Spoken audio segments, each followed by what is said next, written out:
Welcome to strange things Tamil. வணக்கம் மக்களே. இன்றைக்கி ஒரு இன்ட்ரெஸ்டிங்கான விஷயத்தை பற்றி தான் இந்த வீடியோவில் பார்க்க போகிறோம். வீடியோ பிடிச்சா மறக்காமல் சப்ஸ்கிரைப் பண்ணுங்கள், சப்போர்ட் பண்ணுங்கள். மேலும் இது போல் வீடியோ பண்ணுறதுக்கு எனக்கு யூஸ்ஃபுல்லாக இருக்கும். Okay, let's go to the video. ஜனவரி 12, 1967 அன்று ஜேம்ஸ் பெட்ஃபோர்டு அப்படிங்கிற ஒரு நபர் சிறுநீரக புற்றுநோய் காரணமாக தன்னுடைய 73 வயதில் இறந்து போகிறாரு. அவருடைய மரணம் வரலாற்றிலே தனித்தன்மை வாய்ந்ததாக இருக்குது. ஏன்னா அவரை இறந்தோடனே இப்போது நம்ம எல்லாருமே இறந்தோடனே ஒன்று எரிப்பாங்க, இல்லாட்டி புதைப்பாங்க. ஆனால் இவர் இறந்த பிறகு இவரை எரிக்கலை, மாறாக புதைக்கவும் செய்யலை. இது என்ன செஞ்சாங்கன்னா, இவர் இறந்த பிறகு க்ரையோ ப்ரிசர்வேஷனில் வச்சுட்டாங்க. அவரோட உடலை உள்ள சிக்கலெல்லாம் கெமிக்கல்ஸ்லாம் ஆட் பண்ணி 0 டிகிரி செல்சியஸ்க்கு கீழே குளுமைப்படுத்தி லிக்விட் நைட்ரஜன் யூஸ் பண்ணி குளுமைப்படுத்தி -80 டிகிரி செல்சியஸ் பக்கமாக குளுமைப்படுத்தி வச்சிடுறாங்க. இதுக்கு பேர் தான் க்ரையோ ப்ரிசர்வேஷன். மனிதனுடைய ரத்தம் மற்றும் மனித உயிரணுக்கள் எல்லாம் இந்த மாதிரி ஒரு க்ரையோ ப்ரிசர்வேஷன் மூலயமா தான் பாதுகாக்கப்பட்டு பின்னர் பயன்படுத்துகிறாங்க. லைஃப் எக்ஸ்டென்ஷன் ஃபவுண்டேஷன் அப்படிங்கிற ஒரு அமைப்பு இருக்குது. இவங்க யாருன்னு பார்த்தீங்கன்னா, க்ரையோஜெனிக் ஸ்டோரேஜ், அப்புறம் க்ரையோ ப்ரிசர்வேஷன், இதெல்லாம் பற்றி ஆராய்ச்சி பண்ணுற ஒரு அமைப்பு. இந்த டெக்னாலஜியை பற்றி ஆராய்ச்சி பண்ணுற ஒரு அமைப்பு தான் இவங்க என்ன பண்ணுறாங்க, ஒரு விளம்பரத்தை ஒன்று அறிவிக்கிறாங்க.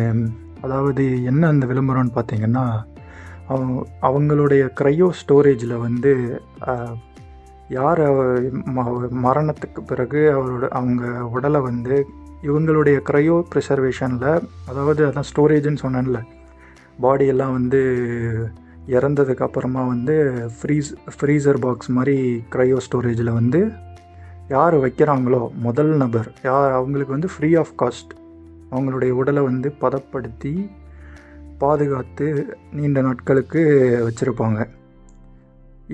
இதனால் என்ன யூஸ் அப்படின்னு கேட்டிங்கன்னா, எதிர்காலத்தில் அவருடைய உடலை உயிரை காப்பாற்ற முடியும் அப்படின்ற ஒரு நம்பிக்கையில் பாதுகாக்கிறாங்க. ஜேம்ஸ் இறந்ததுக்கப்புறமா அவருடைய உயிரில் $1,00,000 US இந்த ஆராய்ச்சிக்காக அவர் விட்டுட்டு போயிருக்காரு. அவருடைய உடல் லைஃப் எக்ஸ்டென்ஷன் ஃபவுண்டேஷன் அப்படிங்கிற அமைப்புக்கு கொடுக்கப்படுது. அவங்க லிக்விட் நைட்ரஜன் யூஸ் பண்ணி பதப்படுத்துகிறாங்க.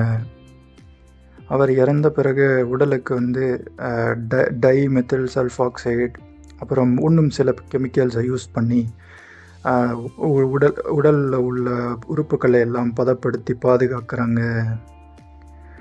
பெட்ஃபோர்டோட மூளையில் சிறிது சேதம் ஏற்பட்டுள்ளதாக கண்டுபிடிச்சிருக்காங்க.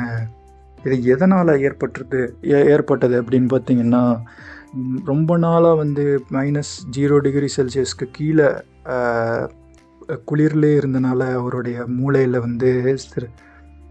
சிறிது சேதம் ஏற்பட்டிருக்கிறதா கண்டுபிடிச்சாங்க. 22 வருடங்களுக்கு பிறகு அவருடைய உடலை வேறு ஒரு அமைப்பு, அல்கார் லைஃப் எக்ஸ்டென்ஷன் ஃபவுண்டேஷன் அப்படிங்கிற ஒரு அமைப்பு அவங்க கிட்ட ஒப்படைக்கிறாங்க. அவங்க இப்போ க்ரையோ ஸ்டோரேஜ் அதில் ஸ்டோர் பண்ணி இன்னைக்கு வரைக்கும் பாதுகாத்துட்ருக்காங்க.